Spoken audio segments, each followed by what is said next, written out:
everyone, it's Kevin Lucia from Into the Abyss. We had a snow day today, so you know what that means. A special snow day review.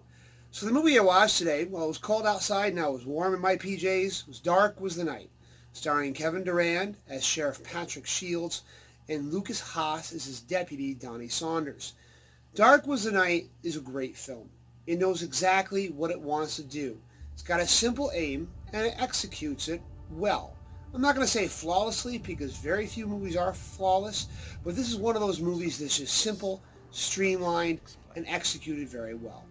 Dark Was the Night is about a small town in Maine that starts experiencing threatening animal attacks from some creature in the woods.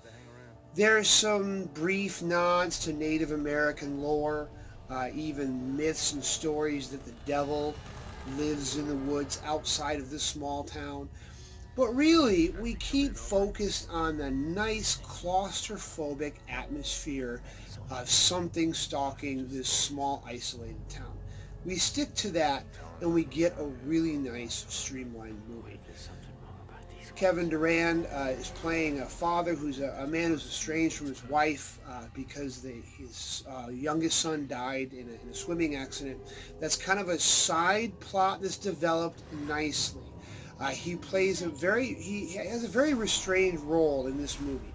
He really portrays the father's grief rather well, I thought. Doesn't overact it. He's a man who's tormented by his guilt. He's kind of retreated inward, causing he and his wife to separate and kind of share custody of their only son. And it's done very well. Okay? The grief between them two, I think, is really realistic.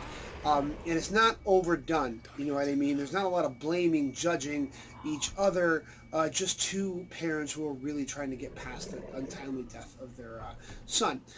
Lukas Haas does a nice job it's kind of a cliched story.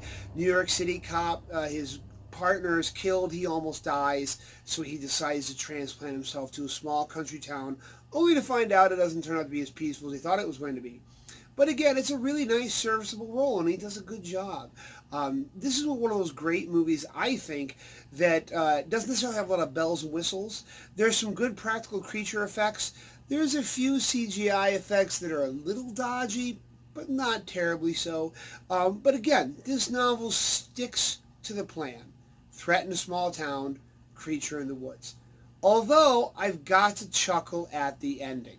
Okay, the ending does kind of throw you for a little loop, and maybe in some other movie I wouldn't have liked it as much, but in this movie I thought it kind of left it, kind of hanging a little bit as to what their predicament is going to be. So anyway, I highly recommend Dark Was the Night, streaming on Amazon Prime. If you're cold, hanging out in the snow, go check it out now.